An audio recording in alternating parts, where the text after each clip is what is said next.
UNPAVED, Sean Salisbury here. We're bringing authentic, real stuff to you. Hardcore opinion. Sean Salisbury, a great NFL analyst, a former NFL quarterback.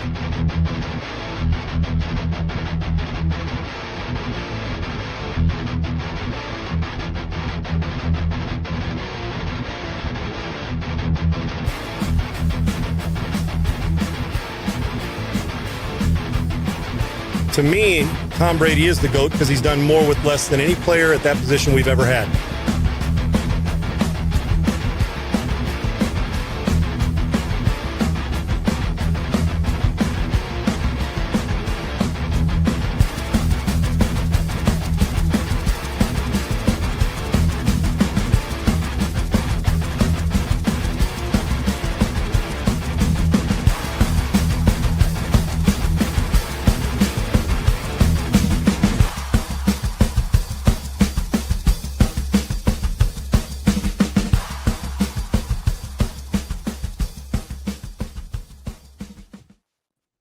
What's up, everybody? Welcome into Wednesday, December 17th.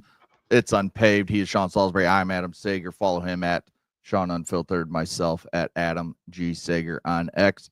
Go like and subscribe to the YouTube channel at Unpaved Sean Salisbury. Sean, we got a lot to get into today. We got quarterback changes. We got Heisman voters being mad at Diego Pavia. We got more Michigan. Yes, we've got more Michigan stuff. Your team is the Raiders I'm talking about are a mess. We'll get to that later. And then I have two videos from the last couple days that we're going to end the show with, plus our bet of the day that I just watched right before we went live. And one of them is just like, what the hell is going on? So we'll get to all that later. But how are we feeling today, Sean? I'm doing good, man. I'm grateful to be here. A lot going on.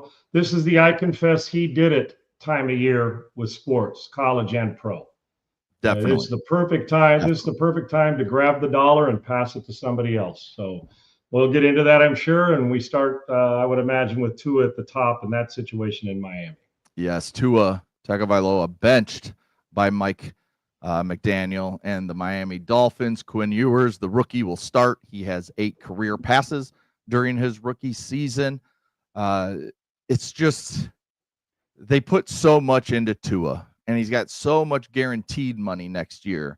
And his dead cap is even bigger than the guaranteed money that he has in 2026. But overall, just what's your take from Tua coming out of Alabama? You know, when he got pushed into the starting role there, made the big play in the national championship, then took over the next year, was really good there, picked, I think, 5th in the NFL draft by the Miami Dolphins, and now spent here. Got the big extension, but he's dealt with all the concussion stuff. He's had multiple concussions that have affected him in different ways. But what's your take on Tua, the quarterback, as we sit here in 2025? Do you think he can ever be a starter again in the NFL? I do. I mean, hell, you want me to roll through some of these cats that are starters that were kicked to the curb and have found their way back. You never know. I can tell you one thing. There's a reason. First off, it takes a lot to get benched when you're making $50+ million a year. 2 is, if they trusted Quinn Ewers enough now, by the result, you'd have made the decision earlier. Playoff hopes are over, so now's the time of year where you start to look at other options if the starter, that guy's not playing well. I get that as well. Tua's never going to wow you with physical presence. They knew that coming in. Everything has to be, now this is speaking from a guy who getting benched, this is the I confess he did it time of year, like I said, past the buck time. This is the perfect time for you to say, well, it's got to be the quarterback. We always go that way. It's got to be the quarterback. Well, while the quarterback's not getting them to dubs as often as they want, they did go through a winning streak, so did he get credit for all those wins? No, they saw the loss and it's time. People are crying about it. They knew when they drafted him, he was physically limited. If he doesn't throw on time, Tua's in trouble. The slant route, catch and get it. When he throws on time, he's going to get a lot of yards. He's an accurate thrower with the football. He's a pretty good decision maker when it's in rhythm and in scope of what you're trying to do right now. Off schedule, forget it. Go back to that college throw he made when he came in a game when he was a freshman. I believe it was Devontae Smith as a freshman as well. They ran the whole shot, and he read the two deep safety, just so you understand. Roll corner, two eye safety, help over the top. If the receiver takes an inside release and doesn't widen, that play's not possible. Outside release up in the whole shot, your eyes, and he did a great job. Eyes on the play side safety. He just held him. And then he put his foot in the ground without taking two hitches and ripped it on time, put it in the hole, bam. That was the start of Tua's $55 million or $50 million career in first-round drafting. You drafted Tua as an undersized, under-athletic, under-strength of an arm. I mean, lack of strength of an arm. Not great straight lines. There's nothing he does that is, oh my gosh, this is ridiculously talented. He is talented, or he wouldn't be playing and wouldn't have made it. But for Tua to be successful, he's got to be in a system where the ball comes out, got good players around him, and it's on time. The second he has to hesitate, some of his stuff looks like Phillip Rivers at 44, where it's a little late. He can't take three hitches and throw a deep dig. Right. If it's under duress, or he has to reset and go, because he just doesn't have that physical prowess. Now, when you say that, people think, well, you think Tua sucks? No. If we're in rhythm and throwing the ball flat route, hitch route, curl route, dig route with one hitch on time with a deep end cut, then he's fine. He's got to throw with timing, rhythm, and anticipation. When he doesn't, or the pocket's disrupted, he'll get in trouble, especially when he throws how many times have you seen over his career, late, deep ball over, down the middle that looks like a punt at times? It's not in rhythm. He's not a great off-schedule player. I don't care if a statistic tells me, well, you push him to his left in the third quarter, he's 5 out of 8. Great. That's not how they win. When he's off schedule, they're not very good offensively. So he's not a guy like Josh Allen. You say, let's load up on Tua, we're going to go win. And we have, like if he was in New Orleans right now, they'd be in trouble. Or if he was with the Jets right now in that inclement weather, bad team, in trouble. Dolphins, it's a tweener. They've got speed, they've got good talent, they've got a good runner. They're committed to the run game, can run play action. They can get in rhythm. They're just not real physical. They're just not that good. But he's got at least some skill position players that can catch and run. That's when he's at his best. Throw a slant, make it a 60-yard catch and run, bam. Off schedule, it's never going to work for him. He's not Josh Allen where they say, man, I need you to carry me for a month. That's not him. He needs great players around him to be successful. And when they're not great players around him, here's what happens. Some good, some bad. You beat some teams, you lose some. You get into cold weather, he's not very good. The Dolphins aren't very physical. You get beat, you get in a game. What do? Immediately go to the guy who's a bigger body, stronger arm, although his mechanics aren't exactly perfect in Quinn Ewers, but drafted much later than he would have thought. Comes in, he's a three-quarter guy. He'll throw off schedule. Now, you know who can be late throwing the football because of his arm strength is this cat that's going to play. So you're going to get more off schedule. It's just that we got to see on schedule, quick and urgent, can he get the ball out, which I think he can. I think this is the time of year to do it. It just reeks of, I confess he did it. You lost. Mike McDaniel, he's got plenty that he's got to answer to, as does this football team. But it's the first place everybody goes. Team struggles, you're not winning, go to the quarterback. In New Orleans, Spencer Rattler was playing okay, but they weren't winning. Bad football team. Go to Tyler Shook. Look, every week the guy's getting better. They're not going to draft a quarterback if this continues in the first round. They haven't drafted one, I don't think, since Archie Manning anyway. So they would have been in the first round. No, so they haven't. No. Right. It's been for 40 or 50 years, it feels like. So for me, I get the benching, but you have to do a lot to be making that kind of money and get sent to the bench tags. I'm just telling you, you do, meaning when I say do a lot or not do much at all to help your team win, and they're just floundering, it's a good time to find out who Ewers is. It just is. It's a good time to find out if he can rip it. You want off-schedule stuff pushed down the field. I'm not talking about with his scrambling ability. I'm talking about being able to be late and throw it into a window. He's got some of that ability. It'll get him into some trouble because he's got guts, but it'll all not going to move much, but neither did Tua. Tua's not a great movement guy. He doesn't, so nothing sticks out on the physicality part. On time, accurate, and anticipations Tua. So I get it. The Dolphins aren't very good. You got to look at your players and find out, do I think Tua starts again at some point? Yeah, of course I do. Do I think Super Bowl, that when you look at Super Bowl skill sets, if he's on a team that's good but not great, doesn't have great skill players around him, they'll never play in February. Look at Alabama. Yeah. Every position had a first-round draft pick. Now, he was good because he got it out on time because he could. 5 guys up front block. They were physical in the run game, knocking the piss out of you in the run game. Quick play action RPO, run a slant. Bam. Curl flat combination, bam. Seam routes thrown on time without a hitch, not late down the field, 18 to 22 yards in that window, bam. Fine. Take a second hitch, throw the seam, safety jumps at pick. Take a second hitch, scramble, no. Guy, the 300-pound defensive lineman grabs your ankle from behind. That's who Tua is.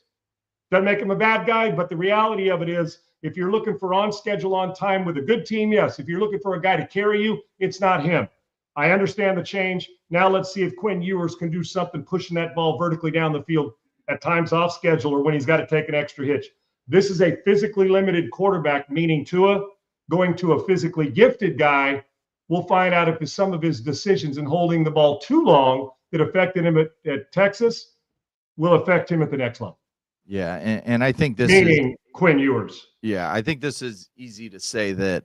I mean, if you're the Miami Dolphins, Tua will. I mean, now if Quinn gets hurt in one of these 3 games and he's the backup, maybe you bring him in. But I don't think he'll ever play in a Miami uniform again. And so my question to you is, and we kind of hit on this yesterday, but if you're Miami, knowing that it's $54 million guaranteed next year, but his dead cap is 99. And we've seen some teams start to just take a year and get rid of as much dead cap as physically possible and just kind of do a reset. So if you're the Dolphins, do you just eat the 99 million, cut him, let him go, do whatever? No one's going to trade for him with his contract. Let him go, eat it now, try and trade like Bradley Chubb, Jalen Waddle, A-Chain. I would try and trade him. He's going in the final year of his rookie contract. There's no point in keeping a running back on a team that isn't going to be competing for the next couple of years because we know how the running back works. You know, you don't want to give him a big second contract, but he's playing on bad teams. That makes no sense. So try and get as much picks this year and future picks. Hell, I'd go more for future picks moving forward and just do a full reset of this roster, this organization. Like I said yesterday, I think Greer and McDaniel should be gone. You just completely rebuild your organization from whatever you feel is top, if it's director of player personnel, whoever that top guy is, all the way down through the head coach and the assistants and everything, and just start over. A lot of that's going to depend on GM, head coach coming in if there is a change, if there is. Yeah. At this stage, I'm sure Mike McDaniel and their front office has an idea of, we may have overpaid the position. Now, listen, when I see Tua body language, he seems like one of the nicest dudes in the world. He just does. Mm-hmm. He was raised in a tough environment by his pops. After Friday night games, he throws an interception. Wasn't he getting whipped by, didn't he get trucked? Wasn't that a documented story, right? Yeah. So he understands that. But when I watch him, the question I have for the Miami Dolphins, 2 leaders, and him and Mike McDaniel. This is from my optics. I may be 180 degrees different from it. It looks casual, like I said yesterday, to me. And I do believe you take on that personality. It kind of looks like, yeah, football's cool, but there's other things. Now, I may be but that's what I feel like. Now, with this change to Ewers, Segs, I coached him in the 8th grade, meaning trained him at a football camp. I was his quarterback coach at a camp with really good players in Dallas. They invited him to come up to me when I was coaching the high school guys. He was in the 8th grade, about 6'2", 2.5, 6'3". Sat back, had shorts with pockets in him, that stood in the back, big, tall kid, could dunk a basketball flat-footed in the 9th grade, all that stuff. He jumped in, and they told me to have an eye on it. I didn't know much about it other than what they told me at the camp. So he got into the normal rhythm throwing routes on air. And I know this goes back a while, and we've seen him through Texas, but just to give you an idea of what was different. Because in December, I also believe this change was made because Tua is not effective in cold weather or bad environments, meaning inclement weather, wind in your face. Ewers has got his arm's not pop gun. Ewers can rip it. The first time I watched him throw, he dropped back. We threw a comeback on the outside from a further away hash. He threw a comeback to the far side of the field. 8th grader going into his 9th grade year. It was like the spring, summer of his 8th grade year. 20 back to 18, the ball sounded different coming out of his hand. There was a different whistle about it.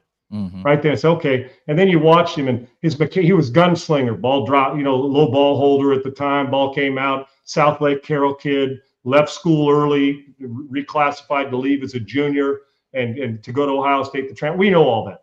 But even then you could tell it was different. So this change to get a guy who in Pittsburgh, and I'm just saying anywhere they go, the weather's not going to bother him ripping it through there, which he's a much more physically gifted player eye test wise than Tua is. So, yeah, if I'm the Miami Dolphins, say he's got to look long. I'm going back. I don't know why in the NFL. I think it's pathetic. Unproven, kind of did a good. And I honestly could care less. Extensions of what you did in college doesn't mean shit to me. Your sophomore year to your third year in the NFL, that's 5 years. A lot happens, okay? I don't understand why we are so quick. Because most of these guys outside the top 10 quarterbacks in the league are replaceable. The guy behind him with the right opportunity may be just as good over the long term. Right. Why we're throwing $50 and $60 million contracts? I'm all for them getting paid. I'm not in their wallet. But guys who have not really taken the level to, oh my gosh. See, to me, $60 million is reserved for the ultimate elite. If I said top 10 quarterbacks in the league, you're not putting Tua in it. Right. Unless everything's perfect. You're saying, oh, maybe throw slants and on time and everything's in rhythm and good players around him. But you're not. Why are we so in such a hurry? Afraid to lose him? I can tell you right now, Davis Mills can make the throws Tua can make, and then some. The reason I say it, and that's not a knock on Tua, hell, go get all the money you can. I'm just flabbergasted at people. We give money away. We give $1 million away in the NFL like it's $10. Right. We just do. And no offense to Tua, you put up numbers. And that's what I'm saying. Because it's you're afraid of losing the guy or letting him get bitter at you that you got to pay him. Then you realize a year and a half later, hell, we didn't need to pay him that. You could have signed Tua for $40 million and been pretty damn secure. So it's not a knock on Tua. The guy's a good player. He's not a great player. You're not winning a Super Bowl if he's got to carry you. You're just not. And now that he's left the glove on the mound, he's opened up the can of worms for a guy to come in who we thought was going to be a first-round pick 2 years ago, who became a late pick, that you're really getting a ton of value for a guy. But don't do this. If all of a sudden he plays great in 4 games, say, let's go pay, let's extend. I know he's a rookie, but in 2 years, let's extend Quinn Ewers to $70 million because he threw 25 touchdown passes in his second year of starting. So I just don't get it. But the Miami Dolphins aren't exactly brain surgeons when it comes to front office decisions. So we can do that well. And I am a guy who likes Tua. I always say this with quarterback play. When I'm spending that much money, I ask 2 questions. Do I love him or do I like him? Right. Just like when I go recruit 5-star guys, or if you recruit him, do I love him or do I like him? If you like him, bang him. And I don't mean him. You get the point. That's your Shaq job, okay? If you like him, it's like a girl. Oh, you like him, you're single, and you don't know what you're doing, and you're on some swipe right thing. Is it swipe right or left, Sigs? I don't know, whatever way it was. No, but you're on a dating site, and it's a bang site. Oh, okay, great. Okay. If you like him. If you love him, what do you usually do? Protect him, be loyal to him, and marry him, right? If it's, I'm not saying cheating. I'm saying if you're single and you're dating women, okay, great. You like them, you date them, and if you guys mutually agree that they little love making and move on, great. If you love them, sign them. If you love them, marry them. To me, when you go after a $55 million guy, you better love his ass. You better friggin' love him. If you're dating him, you should just milk the dating part of it and both of you move on. They committed enough money to love him. Now there's the problem. Because now it's $90 million. So it's more than 50% you're giving up in the marriage if you get rid of him. It's 50 plus 40. That's a lot of money in dead cap space. So point is, you got to love him. And what he's done now is he's opened a can of worms for them to love somebody else. Because right now, all they're doing is dating to it, even with all that money. Yeah, and I think a big part of that, of what you're talking about, is paying these guys who probably haven't earned the $50+ million a year, but it's this new style in the NFL where coaches don't get. I mean, if you're not good in 3 years, you're out the door. So a lot of these guys have to come in and basically take what's there and be like, yes, I can win with this guy, and let's sign him. And you hope it works. And sometimes it doesn't, and it's short-sighted by the organizations. But these GMs and coaches that come in, they don't get that 6, 7, 8 years, or a lot of them don't get that second quarterback to say, okay, I'm going to go draft a guy and not pay Tua. It's like, well, you came in, you coached Tua for 2 years. He didn't get any better. Why am I going to give you another quarterback? And I think that's just the different mentality, even from 15 years ago, where coaches and GMs would come in and they would basically get 2 regimes of quarterbacks. Now you don't get that. If you're bad, you're out. And that's why some guys are much more picky when it comes to taking head coaching jobs. Like Ben Johnson, remember 2 years of him being picky.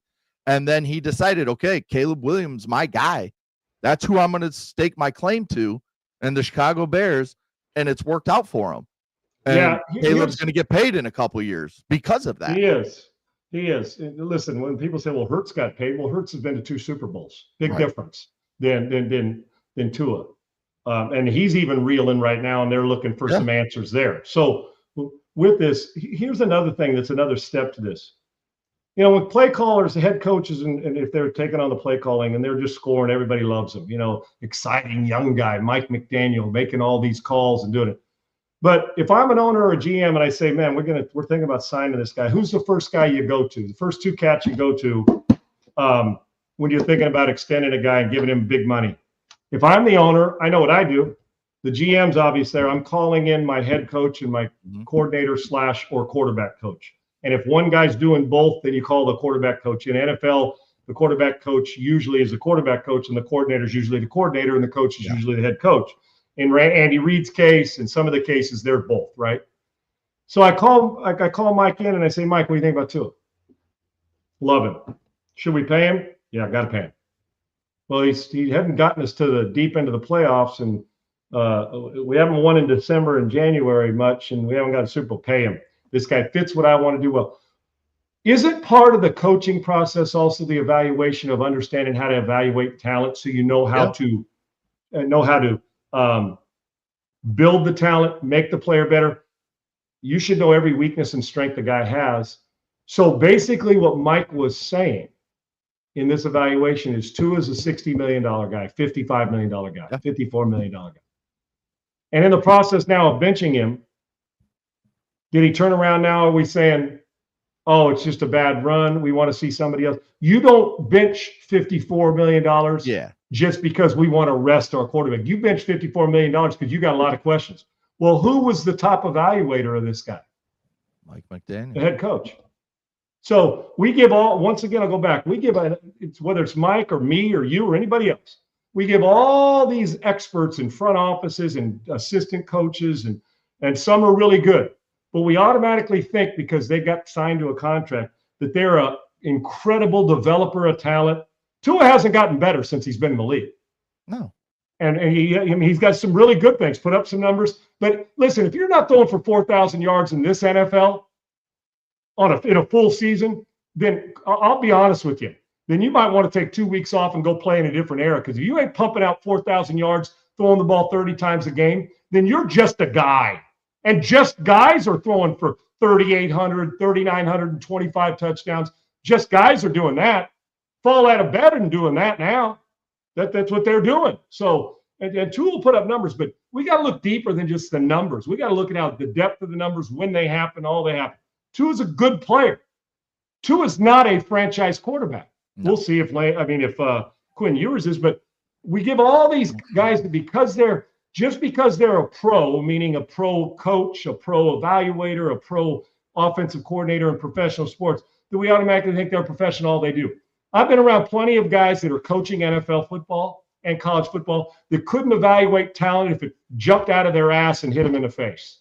Yet they know how to coach a curl route and a dig route or a wide receiver coming out of his break. But to be able to see the long term of a guy instead of the short-sighted stuff. Franchise quarterbacks are telling me I'm drafting you to be here at 10 to a dozen years. I ain't paying a guy $55 million based on a small body of work. So you tell me what says $55 million in Miami. So he benched him. But the accountability's got to also go to those evaluators that are coaching him every day that say, Go pay this guy. Don't they have to take? It's just like an athletic director in college. You hire two head coaches, pay them $100 million, and fire them.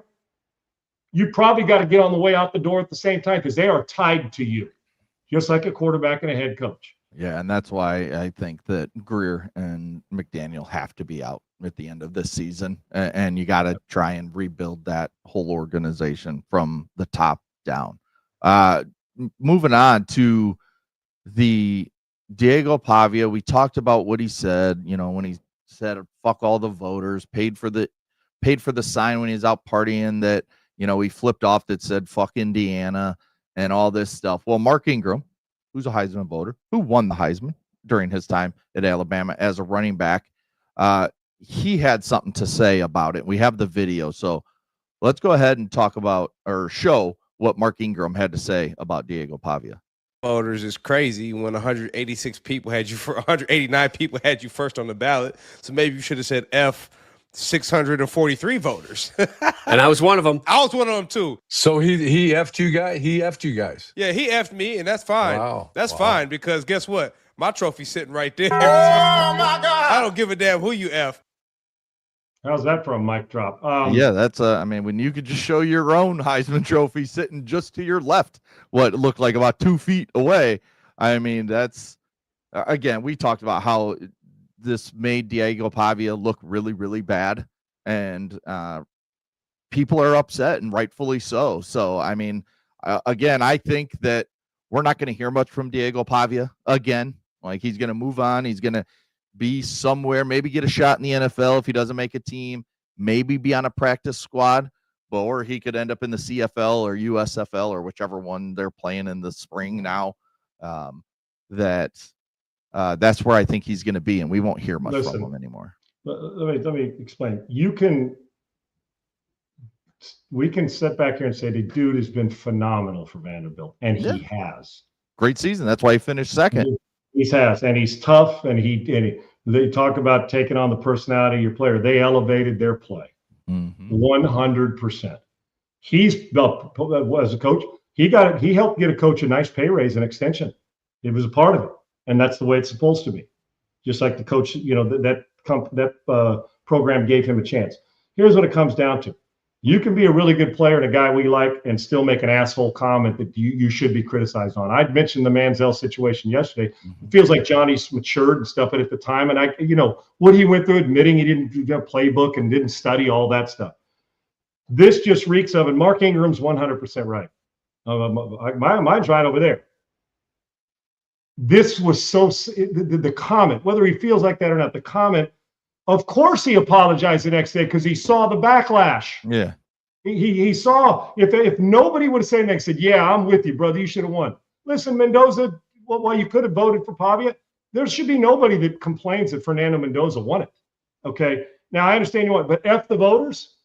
So I imagine he's going to take all those guys with his NIL money that did vote for him out to dinner, right? Right. My whole thing is, why in the world would you see? This reeks of spoiled. Yes. In this situation, spoiled, ingrate, that didn't get what he wanted, so made sure everybody, you didn't vote for me, so fuck you. You don't deserve my respect. Are the same people that have kissed his ass and told him how great he was all friggin' year. Yep. You can be great and finish second.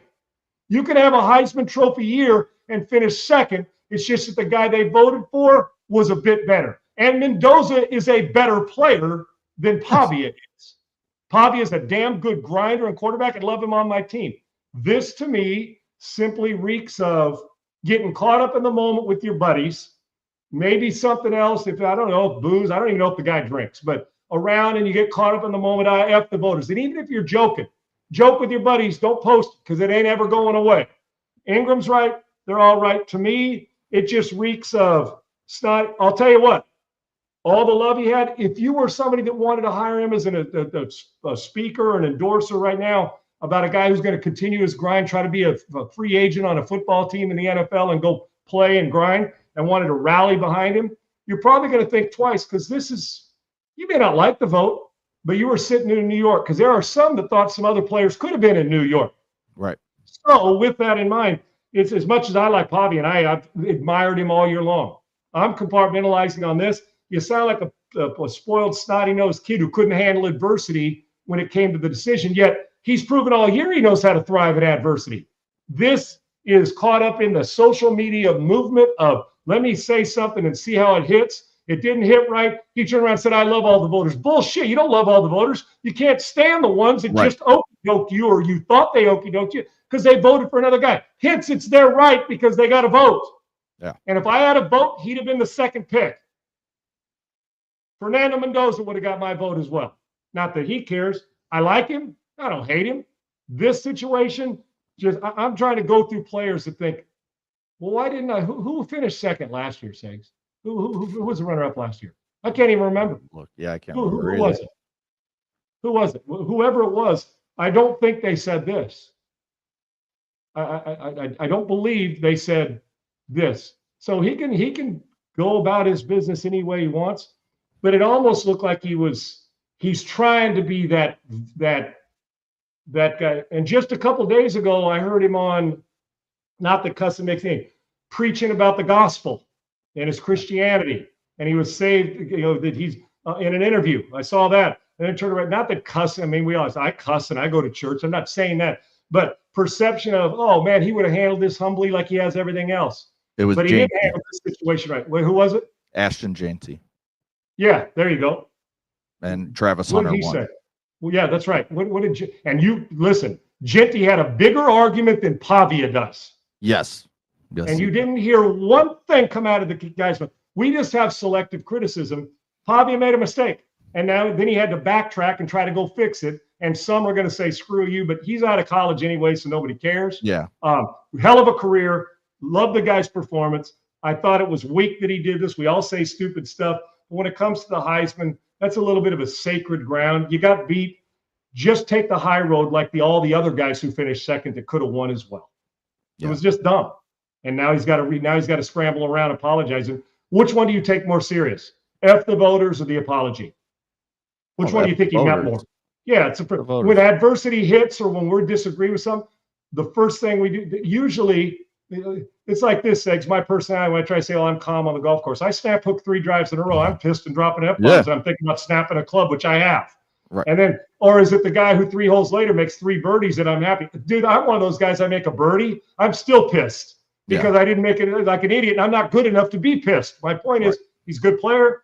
He just overloaded his mouth with his ass. And then you try to scramble. We've all done it. He just happened to do it on a huge stage when he went in as the most beloved guy on there.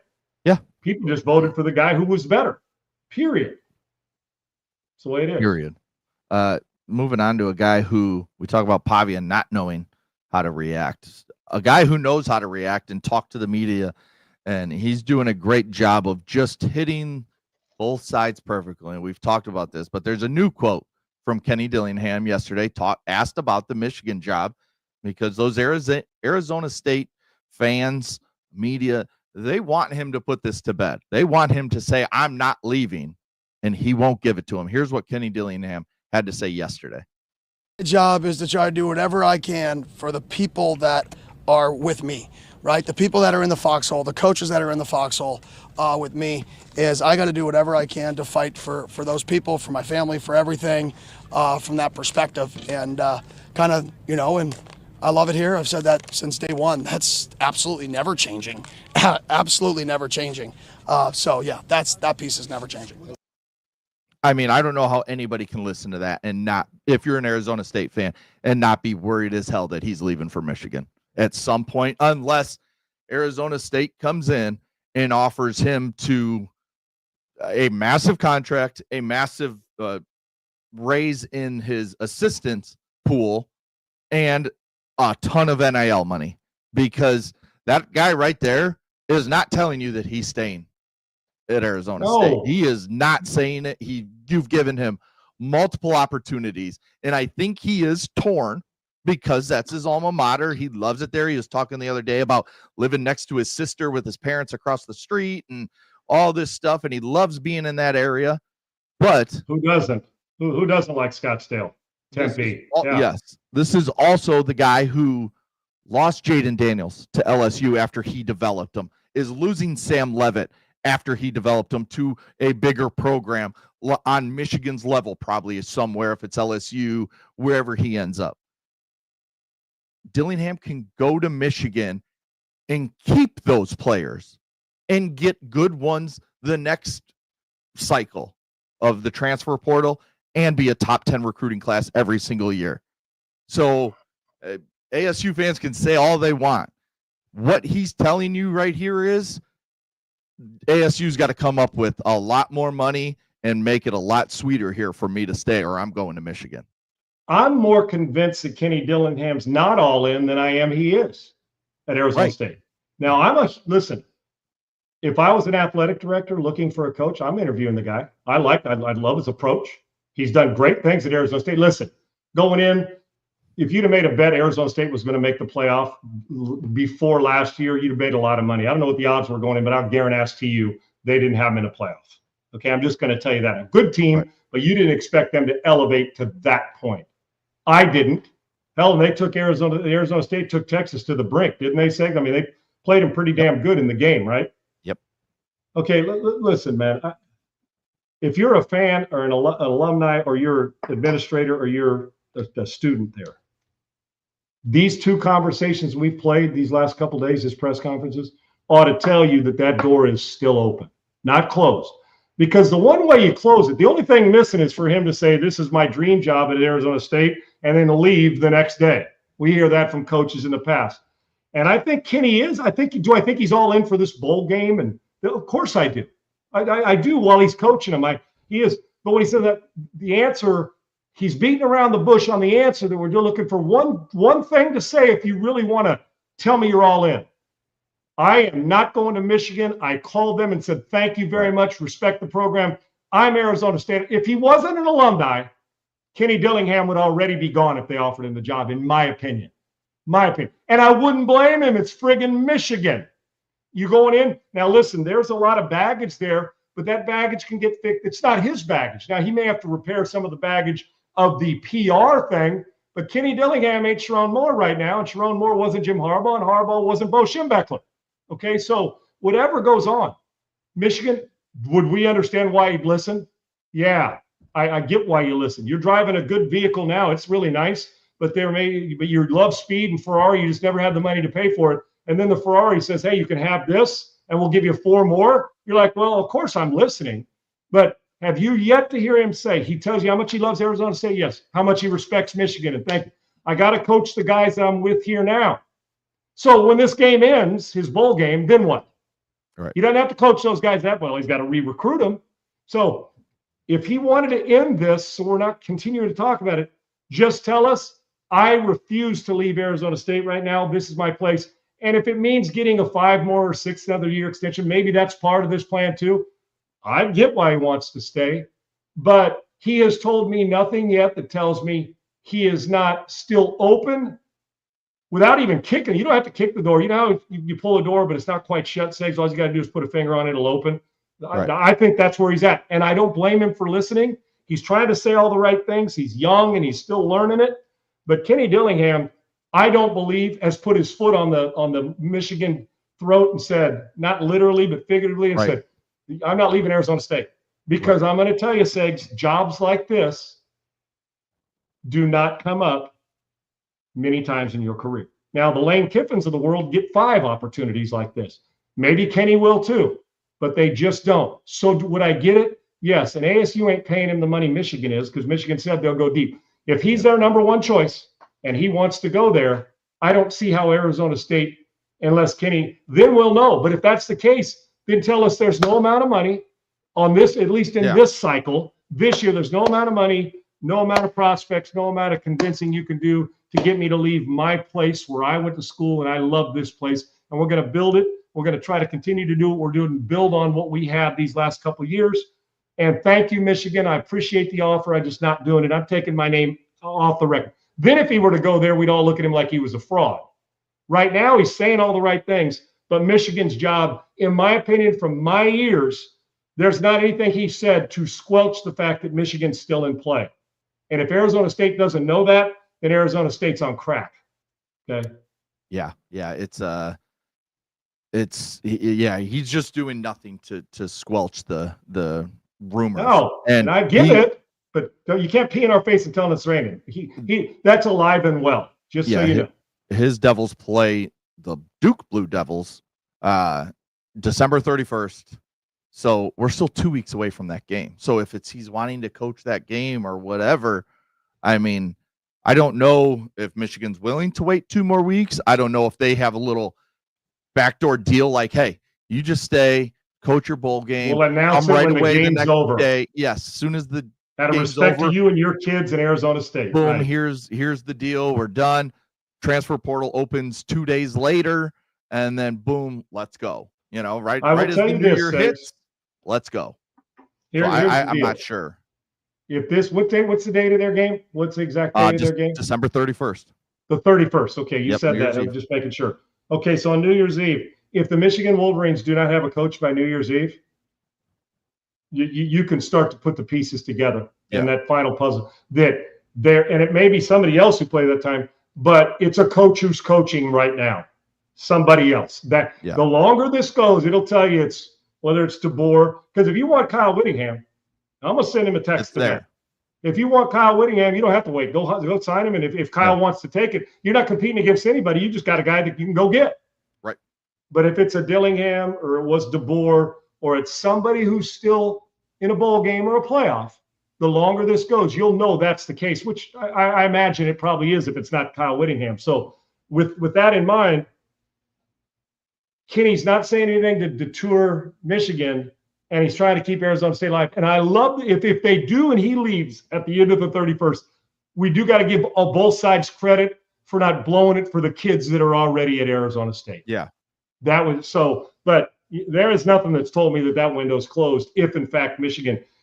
But if they're not engaged with you or your agent, then why wouldn't you say, why am I talking about Michigan? Right. Nobody from Michigan's contacted me or my agent or anything. Why? And put it out there. Why wouldn't you say, you guys got me going to a gig that they're not even interested in me? I've not heard a word from anybody, and neither has my agent. Then we'll say, oh, okay, good. Then he's Arizona State guy. Have you heard that come out of his mouth yet? No. Okay. Well, then that tells me that somehow, some way, they're either not contacting anybody, or there's a group of them they're contacting, and there's a respect factor, which the way we should always do it for the current kids at Arizona State. But if Michigan wants somebody for their recruiting purposes and it's not a current coach that's coaching, and you want Kyle Whittingham, I suggest you get on it. Now that the Sharon Moore thing, I told you, Segs, don't do it 2 days after with a new coach. Let this thing sit for a minute so you understand the remorse that's going on. Then go get yourself a guy. Yeah, maybe they haven't decided on which guy it is. It does feel like they're waiting on someone else. Jed Fish and Washington have played their bowl game against Boise, I think it was. And he's come out and said after convincing win too. Yeah, he's just focused on his team. And I think if that were going to be the hire, like you said, okay, bowl game's over. Now you get it done. So it seems like either Jed's clearly not their first choice, because I think Jed would take the job if he was offered. He probably hasn't been offered yet, but he still could be kind of on the back burner as a guy maybe they turn to. And they may be trying to disassociate themselves with anybody who was under the suspension. Yeah. National championship. We got that. The Sharon. Anybody who was in that window of time, 6-7 years, like and Coach Fish was with Jim. Regardless, maybe you're just looking for a completely fresh new start, so Fish doesn't become your first, opportunity. Because right now, why wouldn't you? I mean, with the next signing date and the transfer portal, this is probably a time you'd say, if you knew the guy you wanted, you'd go get him, right? Yeah. So the longer this goes, the longer it tells me that coach hasn't played a game yet that he needs to play. Yeah. Biff Poggi, who's the interim head coach at Michigan, spoke out and talked about just what the players are going through and what the team is like right now. So let's play that video on what Biff Poggi had to say. It has been it has been a tumultuous time, and a lot of, anger, and then, first disbelief, then anger, then really what we're in right now is the phase of, the kids, quite frankly, feel very betrayed, and we're trying to work through that. met individually with all the players multiple times, and with the parents, Zoomed with the parents multiple times, and the message has been listening. Right, I want to listen to them. I want to understand what the kids are feeling and what their parents are feeling, and so a lot of listening. And there's been a wide range of emotions, as you can imagine, and we've kind of are going through those steps. They're not over yet, and I don't expect them to be over for a while. So, go ahead. I know rhetorical. What position does he coach? I know the answer. He's just a coach. You just want that guy around, period. Right, but I'm saying, what's his norm? Before he took over the interim head coach job, what position on Michigan does he coach? Look, Defensive hit line. that Google machine. What I'm about to tell you is, go ahead, just for value. It's for a laugh and a smile, sakes, because I made sure checking it out. What's his position? Because you'll get a kick out of this too. Trying to see His position, the position he coaches when he's not the interim head coach. My point is, you're looking it up. Yeah. Is whether Just it's the associate head coach. Okay, they didn't even put it. They didn't put. That's his title. His title now. Just well, we'll look at it. Point is, Sam Pittman is Biff, is John Tierlink, God rest his soul. Yeah. If that guy's not a football man, I don't know who is. Who? I mean, think about Sags. Who was your head coach before he went to San Diego? From San Diego State. Who was your head coach? Wasn't he a Michigan head coach? Coach at San Diego State. Great man. Bigger guy. Yeah, bigger guy. Yeah. He left, didn't have the success they wanted at Michigan. He was in that like pre or post Rich Rod. It was in that area, right? And I'm forgetting his name. But the reason why I was saying that, tip my tongue. Yeah, and he was really good at San Diego State too. But what I'm saying is, like, offensive and defensive line looking coaches always look like football coaches. Have you ever known? I mean, everyone I've ever been on, whether it's Coach, Pat Morris, who coached our offensive line, Hudson Houck at USC, Brady Hope. There you go, Brady Hope. Another one. Is it Brady Hope, Biff, who's Sam Pittman, yes. who's exactly. And the former Raiders was there for a year, coached the line, not Callahan, coached the line for 1 year, was there, long time steady coach that everybody loved, could recruit, people loved him, was a hardcore guy, and he's my era, and I'm losing my mind. But the Mike Tysons of the world, they all have the same demeanor and approach. Now, you think Biff gets after it on the field when shit goes down? Yeah, I bet you want him on your team in an alley fight. That's my point. It's just, and I got off the beat path, but I'm like, Tom Cable. Feels. Is that who you're thinking? There you go, Tom Cable, another great one. Offensive line guy, get in your face, loves the players more than he loves cashing a check, and you know it. Yep. This guy is one of those lifetime coaches.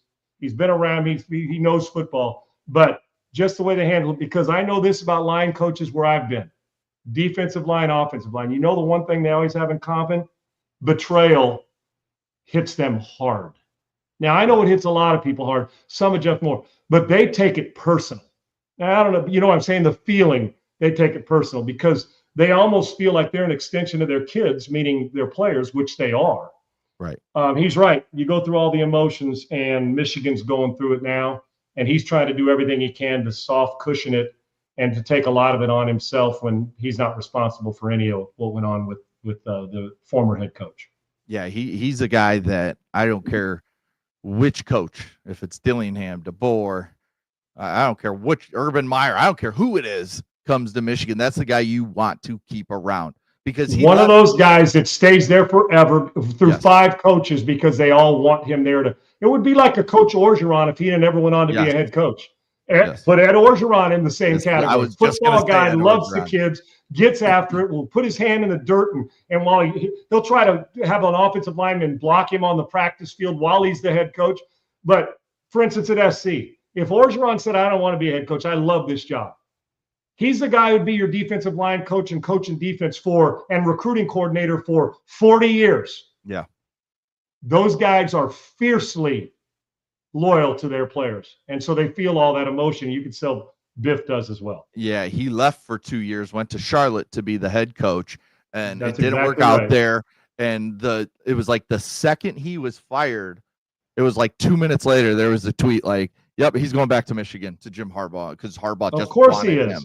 And they dabble in it, Tiggs. They dabble in it. It doesn't work out for a couple of years. They go back to who they really are.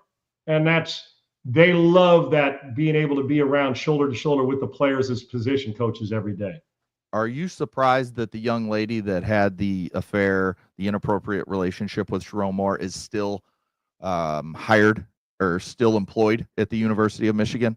Are you surprised by that, or are you just like, this is normally how it works? I'm not, because the process they're going through now, I would imagine, Sags, is what they got to get down. I don't know how long it'll last, or if she even wants to. Who knows? Yeah. My gut is, and I'm not a lawyer, an attorney. I mean, I've looked at this stuff before, but in past and going through it, what happens is when a female is dealing with a male subordinate, I'm just coming from perception wise, that you have to go through the steps, in my mind, and I would imagine, I don't know if it's legalese, but maybe you have to, of finding out if she was pressured, that is she going to lose her job if she doesn't, you know what I'm saying? That feeling of, I don't know if that's the case, but I would imagine the reason she hasn't, because if you're with a subordinate, the first thing you want to know is, were you pressured into dating him or sleeping with him or whatever it was, and you were told to keep things quiet, and you say, well, if you don't, you're going to lose your job. Well, all this has got to come into play, because you got to protect it, because it is her subordinate. And so with that, and now we already know what happens when you're the subordinate messing with somebody else, you're gone. Yeah. So as the subordinate, and it's a female dealing, I would imagine that you have to make sure, in her case, that if she was pressured into it or was threatened that you're going to lose this if you don't do this, because if you do it and fire her without it and she felt pressured, guess what she does? She owns half the Michigan football office if she wants to turn around and say, how can you do this? I had no choice. Right. That's why you got to protect first and then expand your investigation or whatever it is. I think that's a big reason why. And she may get to the point where she says, I don't want to be affiliated with this because it's bad. Or she feels like she didn't do anything wrong and they're there and the Michigan's saying, no, she's a good worker. It was just a bad situation and she was pressured. Whether you think that's a fair or not, that's the world we live in, brother. And if she was pressured, she deserves, if she was, or felt it was a subordinate and didn't know what she was going to do or how she should handle it, I would imagine she'd do it different. In this case, knowing all how this has come out. But on the other side of it, it's important that we look in to say, okay, was there pressure from a subordinate? That's huge in the corporate world. Right. Because if you put a young lady in a position where she has to make one decision and neither one of them are good, I got to either lie on one end or not say anything on one end or get involved in it on the other end. And then you see the result of that. I think, and if it's a pressure situation, you have to do your due diligence before you get rid of somebody, unless you want to be Michigan and face a bigger lawsuit, which you will if that's the case. Yeah. Not to just make you pissed off or anything, but let's real quick talk about your Raiders. They're 2-12, arguably the worst team in the league. And Pete Carroll had something to say after their 31-0 loss to the Eagles this past Sunday. Go ahead and roll Pete Carroll. You had told us and talked about the preseason how you expected this team to be competitive and to be one that would fight. And I'm not saying they've quit, but with 2 wins. Oh, these guys fought their ass off. Hold on. Let me address that because you brought it up. They fought their ass off. That was the result. They didn't stop fighting. That was the result of our play right there. And I have a lot of respect for the roster we just played against. And maybe they didn't look like it in the last couple of weeks or whatever, but they played like they were capable, and we couldn't stop them. And so that's what I saw. Reiterating what I said, I'm not saying they've quit. I'm asking you, what with this team where they are right now, what do you think that is going on? Because you didn't think this is where they would be. Well, I would never think we would. What would I base that thought on, that we would be really fighting for our life here? I have nothing but but wins and background and history and all of that to set our expectations and to maintain the standards that we work by. And that's what we're doing. We're still doing it. We're still practicing hard. We're still working hard. We're still studying hard. The guys are giving good effort. They're in the weight room. They're fighting their tails off. The only good thing that happens is we didn't get anybody hurt today, But they're doing all we're asking of them, and this is the result of it against the world champs last year, who maybe weren't playing quite like that for a month here or whatever, but they look like it today. They look like a great team today. Sean, I don't care who you are in the NFL. These Raiders they ran the ball, or they ran plays 42 times, 42 plays. They had 75 yards of total offense. 75. This is an absolute putrid throw up in your mouth watch. And this is coming from a lifelong silver and black Raider fan. Listen, Pete won't get fired right now. They'll give him another year because, quite frankly, he's got enough skin in the game to know that he's been able to turn stuff around. So, right. and I agree with that. And the Raiders don't need that another guy getting fired. At least a chance. They've made some poor personnel decisions, and some of it's still there, meaning players, and some of it they got to fix. Pete's enthusiasm is always going to be there. The game hasn't passed him by. Is it tougher to be out of it and come back at times? Sure. And he doesn't look like a guy who's in his 70s coaching. Right. The guy's got great energy, some better than 30-year-olds. But let's look at the brass tacks of this, man. I think they're the worst team in football. I do. From a day-to-day basis, they got some good players, Max Crosby and Genty, and that. I think from performance and consistency and just watching them, the New Orleans Saints and the Jets can play with these guys anytime you want them to. Oh, yeah. When I watch them, and maybe I watch them closer and different because I am a Raider fan and I'm waiting. They're awful. Their execution is embarrassing. Way to put it. They do not. If you had to say, okay, let's put one historic franchise on the back burner and say, man, you guys take 2 years off. You need it.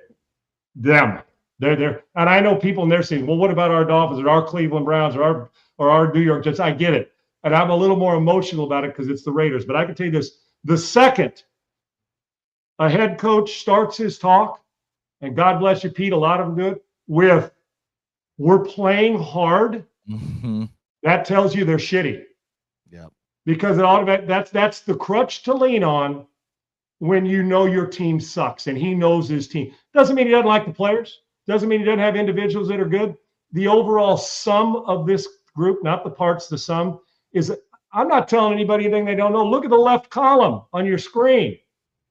That's all you need to know. That's Pop Warner shit playing against NFL people. It's amateur hour. It's a Saturday Night Live skit.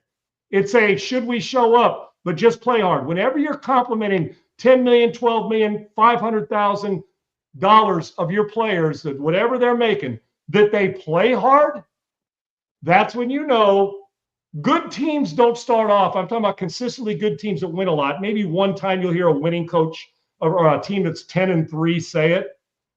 Coaches on teams that are good or great year in and year out don't step up and say we're playing hard. Now, if they look at a player in a play, they say that player was lazy. Then you defend and say he plays hard every day. I watch him on that. Right. But when you describe your team as we played hard, that's the perfect way of saying the girl that the girl that is ugly as make a skunk's butt pucker has got a great personality, or the dude that's the dude is he got a great personality, even though he might be 1,200 pounds. The reason I say 1,200 is that not many people get to that. You get my point, Six. That's the initial. I'm leading you in to cover all the other crap. We're at least playing hard.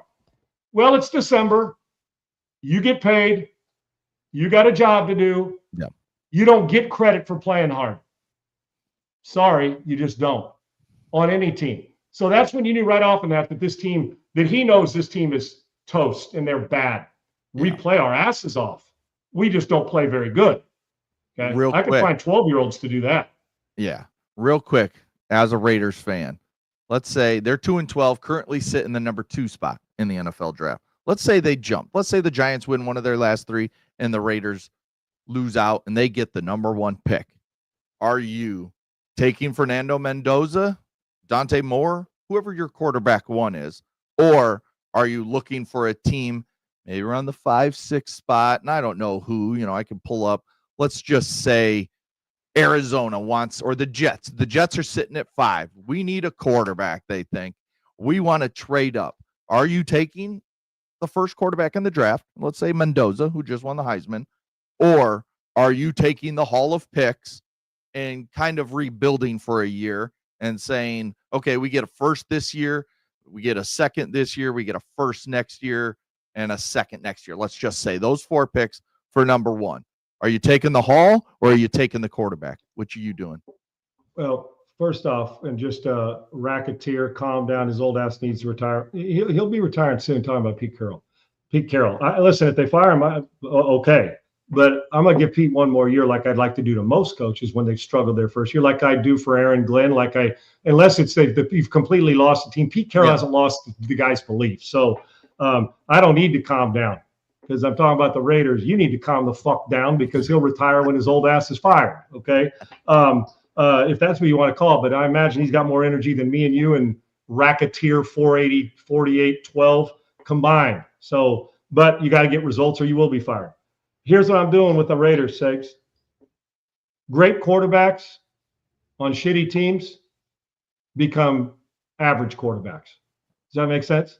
Yeah. Maybe not their numbers, but good quarterbacks on great teams win Super Bowls.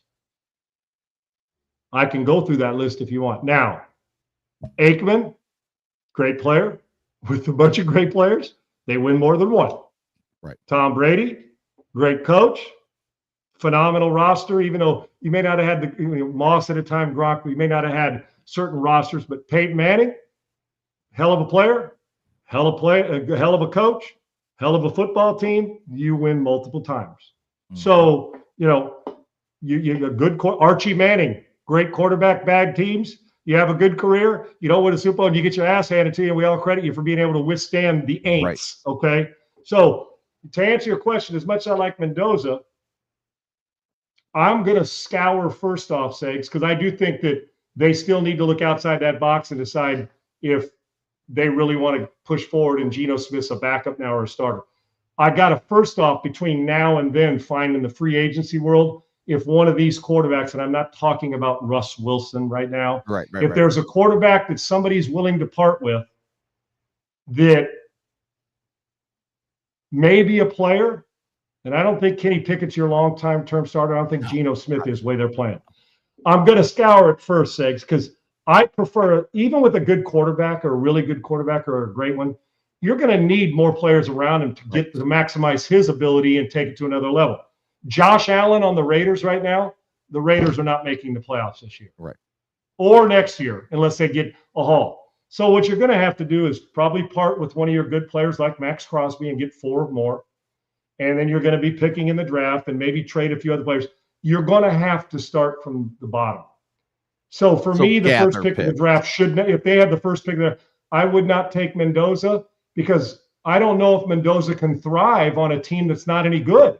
Right. We've seen the movie, and maybe he can. It's the rare guy who takes average players and turns them into special. It's the normal guy who's got good players and plays better, and the great one who does that. But you want to build, you got to get players. The Philadelphia Eagles, as good as Jalen Hurts was in the Super Bowl, if they don't have good players around him, he ain't getting them to the Super Bowl. Right. He's not.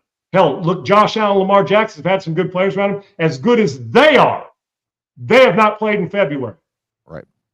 So to answer your question, no, a quarterback alone first. If his name's not John Elway or a Peyton Manning at the top right now that you say I'm with him for 12 years, no matter what kind of roster we got, fine. Or Dan Marino. On this roster, there's no quarterback in this draft that turns a crappy roster into a Super Bowl team right now, and the Raiders have a crappy team. Build the roster, then get the quarterback. And absolutely, if you do draft a rookie, then you have that rookie contract to help strengthen the roster even more, because he doesn't cost all the money early on in his career. Great quarterback, average players, you'll win some, you'll lose some. Great players, decent quarterback who protects the ball and is smart, you got a better chance to get to February than the guy who's a great quarterback with bad players does. All right. Now that we got you all mad about your Raiders and, just how crappy they are, let's have some fun. I got a couple videos here. Let's start last night. I have fun even when I'm angry, dude. I mean, when I'm mad at my Raiders, I'm having fun. If you didn't know, the New York Knicks won the NBA Cup. I think that's what it's called. I'm not even sure. The Cup, the middle of the season tournament, they beat, I believe it was the Spurs. But this is when they're getting their trophy after winning the Cup. And just watch Josh Hart and Jalen Brunson right in the front. And watch what Josh Hart does. He's right there with his arm around in the front. And you see Jalen Brunson. Now you might have to, whoop. Now, did he try to stick a thumb up his cutter? Yeah. Now, like, why? What makes you think in that moment to do that? Isn't Josh Hart on the Tommy John underwear commercials? Don't I see him? Isn't that who it is? If you think the Tommy John boxer brief commercials, no I think you see him. It's a Christmas commercial. I think it's him. I may be wrong, and that's fine. But underwear, maybe he wanted, I don't know, did he want Brunson in an underwear so the thumb got a little deeper, one knuckle deep, as opposed to the shorts getting in the way or the sweats? Here's what Segs, if I saw this celebration, I got to come clean, man. I'm sorry. If you showed me this celebration but didn't mention this 25 games into the year we're playing for a cup before Christmas time, when it's normally been on Christmas Day, and it still is, that's the NBA's kind of opening / non-opening day of the season, even though they're 30 or so many games in, because, well, that's the NBA's day. Now NFL's jumped in a little bit, but they get 5 games all day long.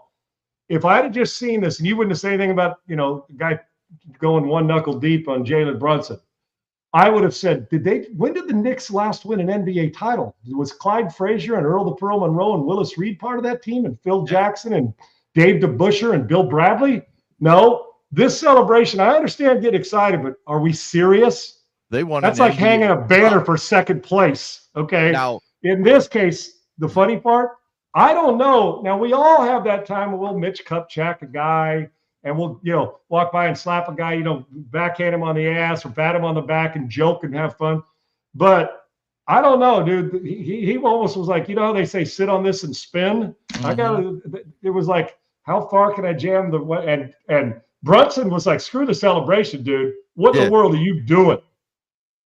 Now, it really got you. It really got you. How they score, they go right here across this egg. Somebody will score, and they go.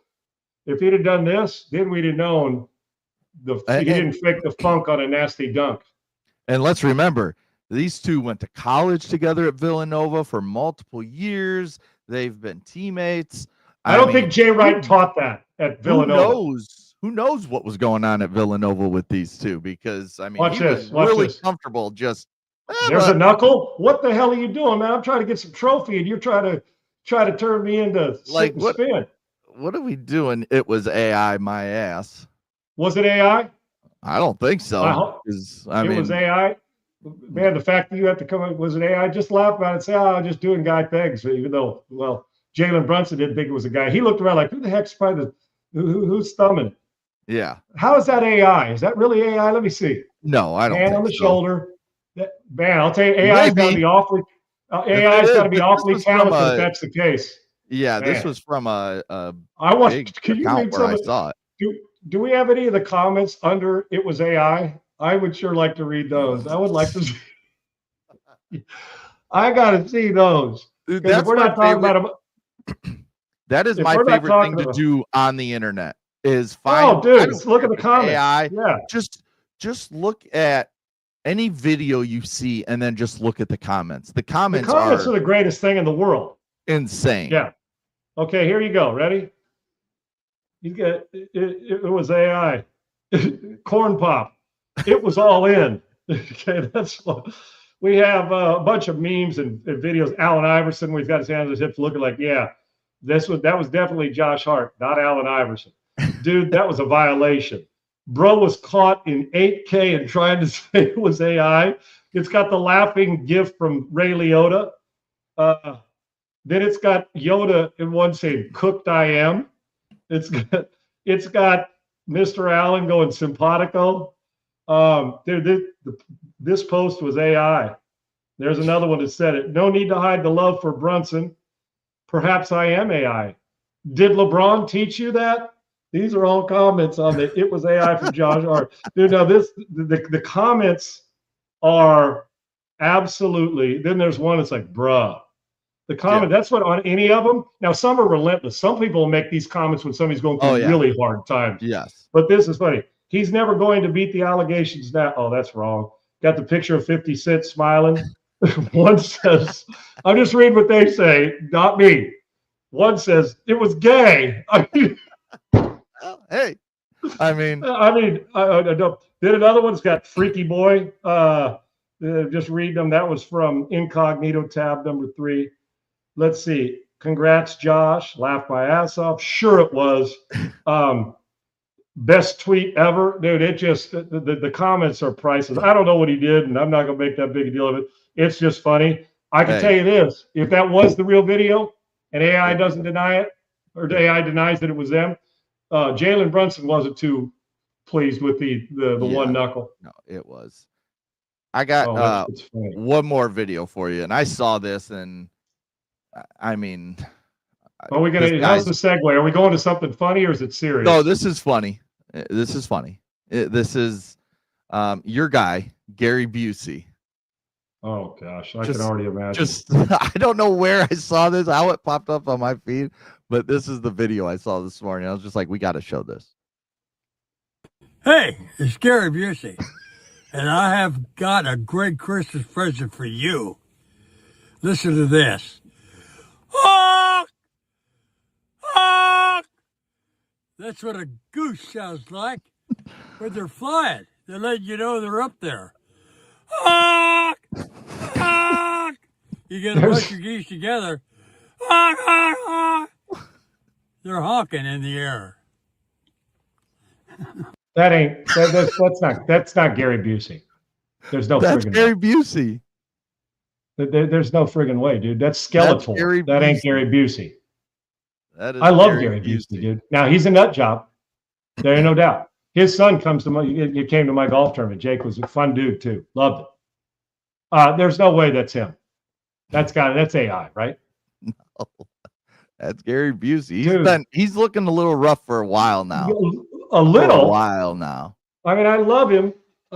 That's some. I mean, and I do. I love Gary Busey. I know he's a little older. I'm trying to be, but I mean, he's wearing the Killer Clowns from Outer Space hat. He's got. It looks like a space blazer this video, and then he's got the nice Henley, 3-button Henley going on. And then he's like, I got a Christmas gift for you or something like that. It's a 3-button Henley and the pleather jacket. Here's what I do. I freaking love Gary Busey. Honks 19 times and just tells you what a goose sounds like. He had a semi-hawk and Chewbacca mixed in. Love Gary Busey, but Segs, I'm going to tell you this, dude. He's always been, and that's I think why we like him in his movies, a French fry short of a Happy Meal. Oh right? yeah, 100%. Dude, this is the full kids value menu short of a Happy Meal, man. That is. Play it one more time. Let's hear Gary one more time. Gary Busey, and I have got a great Christmas present for you. Listen to this. Honk! Honk! That's what a goose sounds like when they're flying. They let you know they're up there. Honk! Honk! You get a bunch of geese together. I can't hear it honk, anymore. honk, honk. They're honking in the air. I still need to party with him. That's if the I video. don't do anything, if I don't do anything in my life, I have got to sit down and just smoke a cigar, ask him a question, and let him go. I got to party with him. He doesn't even say bye or anything. He's just done. Little Skeletor. And you know what? That'll be about 20 million views on his little video, man. I'm gonna tell you, man, I love him. There's a part of me that it's a little gut-wrenching for me to see him aging like this, Segs. It really is. But there's also a part of me that thinks this is funny as hell, and I love him because he's got the balls to step up and do it. Next up, Gary will be in a Transformers Skeletor movie. I God love him. We're all gonna be. I don't know if I'll be hawking when I'm 80 or whatever Gary is now, but I could tell you what, it ain't gonna stop me from loving him. But this video, I can never unsee this. So thanks for screwing up my day and my affinity for a guy who's built 81. Different. Let's just put it that way. There you go. He's 81 years old. And he'll live till he's like 110. Guys like that, they death's afraid of them. because they're like, damn, I can't get with that. This dude's got it. I hope he lives for 30 more years and we get 500 more of these videos. Honk! As long as he's honking. Okay? Honk, honk, honk. That's what happens when you get more than one. What Okay? makes you It's think, great. like, hey, record me? I'm sitting in my front seat of my car or someone's car. Hey, record me for a second. I got a message. I got a Christmas gift for you. Listen to this. And then he honks 30 times and just tells you what a goose sounds like. And then that's it. There's enhancers that do that to all of us, I'm sure, at some point in time in our life. But he's hawking, man. There you go. And there ain't no hawk Tua on that. That's just a hawk. As he say when you're hearing geese, was that geese to hawk? That's what it sounds like when a bunch of them get together, right? Yeah. I'm just caught up in the optics, man. The beard's Only going Gary crazy. I mean, I don't know. Next up, Nick Nolte. Nick Nolte's still alive, right? You know how we do this game? Segs, pull it up there. Another one who, when his hair gets going ragged a little bit, great actor, acclaimed actor, phenomenal. Nick Nolte is alive. There you go. Because he was in his most 84. recent, most recent movie I saw Nolte in. It was one with Gerard Butler, where Butler's like a foreign. He has to get away. They falsely framed him. I think it was one of those White House Down, or one of those, right when Gerard Butler protects the president. He had to go and prove his innocence, so he went and stayed with his dad. And his dad was living out in the woods, and his dad was a conspiracy theorist, and they came after him. But that was Nolte, and he was probably 80 or so at the time that thing was filmed. So, Is that Nick? There you go. There you go. Look at Nick. There you go. My guy. Not Skeletor, but looks. Yeah, but I can tell you what, I admire them because they've been in the public eye for so many years. And I think it always hurts us when we see guys like Clint Eastwood or Nolte or those guys get older, Jack Nicholson, where we don't get to see him anymore as far as even though Clint's still doing it, hell. But, those guys, I hold them in the highest regard, even when they do Hawk videos. I still love it. I love Busey. I just feel like we got to end every show with a Gary Busey video. I'm sure there's more that we just don't know about. Dude, come on. You can find it from movie clips right on down. Gary Busey's all-timer. All friggin' timer. Love it. Crazy. All right, real quick. We won the under last night, by the way. Yeah, we did hit the under last night. I was trying to come up with our bet of the day. There's the Staff DNA Cure Bowl with Old Dominion in South Florida. I couldn't tell you about that game at all. And then there's the 68. How dare you? There's the 68 Ventures Bowl with 6-6 Louisiana versus 6-6 Delaware. So I was like, I don't know. Give me the blue hens. We had a friggin' blue hens to cover. That's not even what I'm asking tonight. Today we're doing Bulls at Cavs, which is just a shitty. Gosh, you're going to disrespect NBA Rich game. Gannon and Joe Flacco? Delaware friggin' blue hens? Yeah, nobody cares about that game. Can you name their quarterback or their coach? I can't. Yeah, Joe Flacco and Rich Gannon. Okay? There we go. Playing. Put some respect. Cavs -5.5, and I'm doing this because the Bulls suck ass. So give me the Cavs all day long. Put everything you own on the Cavs. Cavs double digits. -5.5. Double digits. Now for about the eighth win, like 8 out of the last 9. I mean, it's called being on a roll. And the betting the sites Bulls out there lost. understand. If you want to win, come here. The Bulls are like 1-15 in their last 16 games or something crazy. Jordan ain't showing up for you, Sags. I'm sorry to tell you. No, I don't know. Well, I don't even watch the NBA. I don't know. Last time I caught a couple Bulls games this year. That's it. Like I haven't even watched a full quarter. I just watched college hoops. Well, why would you bore yourself to sleep like that? Okay, I have something I want to say on the way out. So we're done. Like and subscribe, right? Like Great and subscribe today, to the YouTube Sags. channel at Unpaved Sean Salisbury. Right. Love the passion. Appreciate you guys. And even when we get into a fun disagreement, and I understand why you said it, my guy, about Pete Carroll, needs to retire. I'm sure Pete contemplates that every time he has to watch his Raiders play, but hopefully he'll get it fixed. We love you guys and appreciate you. I'll just say this as I go out. Honk! Honk. That's what geese do when they're flying alone. And when 3 of them go, they go, honk, honk, honk. That's what they do, Segs. New video tomorrow. Gary B. We need to get Busey on here. We should. I'm gonna find a video of Gary Busey for tomorrow's show at the end. So make sure you're tuned in for that. Do you think he follows sports closely? No, I don't know that he follows anything closely. Geese. Well, like he probably just saw geese and just like, I got to make a video. And he heard them. Yep. Next Tuesday, we'll get the exact time. Roy Jones Jr. Nice. Talk a little boxing, talk a little sports, what he's doing. I always love boxers because they're not afraid of shit. When they come on and they talk. just speak their mind. You think he had any skill set, old Roy Jones Jr.? You think his skill set was any good? Yeah, we'll have him on next Tuesday right here. I could take him. That's all I know.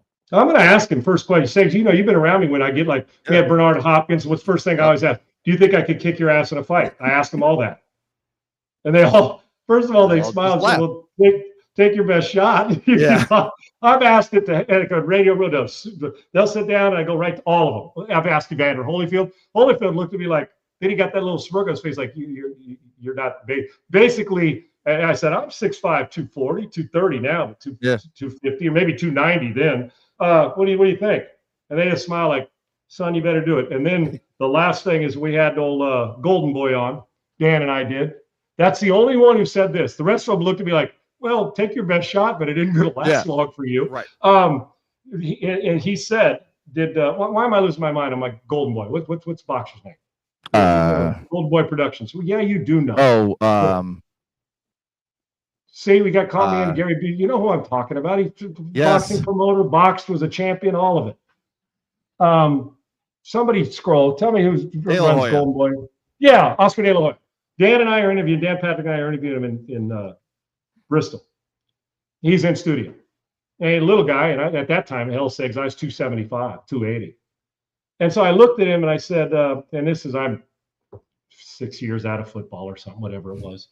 And I said, do you think I'd kick your ass in the ring? He goes, well, Sean, you're a lot bigger than me. He goes, in a bar fight, if you were to tackle me and get me down, yeah, I'm probably be in trouble in a regular street fight. He said, but if we get into a ring, he said that won't last very long at all. And he's right, because even those if you're 120 pound or 140 pound, they're going to hit you so many times before you can even blink. Right? He's going to hit you 4 times, and you're like, what just happened? Right. It doesn't matter if he's a lightweight, welterweight, super flyweight. I don't care. It hurts, and they know what they're doing. They're so quick. So, and I do it jokingly, but I always ask every boxer, and I am going to ask Roy Jones Jr. if we got in a fight with gloves on it, he'd laugh his ass. He's going to laugh. Yeah. But the only thing you do is you run and take a few punches before you tackle him, and hope that you can get a few in before you stand back up on your feet is what you do. So. We'll get Roy in next week, and I've yet to have that come to fruition where I've had to fight one of those guys. And that's a good thing. But I always do it when there's other people around in contained environments, so they don't say, "Well, Sean, you want to try your skills right now?" Yeah, I'll pass. Thanks, Bernard. And he laughed, and what a great personality he was. But Roy Jones Jr. next Tuesday right here. So, all right, we'll look forward to that. Thanks to Triple E, thanks to Laura, thanks to Bailey, as always, behind the scenes, making us look and sound great. And thanks to all our listeners and viewers. Thanks to Josh Hart and Gary Busey, too. We appreciate you today. We will have a Gary Busey video of the day tomorrow. At least one more. Can't wait. I don't know what it's going to be. So, all right, we'll talk to you guys at 1 p.m. Eastern, noon Central. Talk to you tomorrow. Peace. UNPAVED, Sean Salisbury here. We're bringing authentic, real stuff to you. Hardcore opinion. Sean Salisbury, a great NFL analyst, a former NFL quarterback.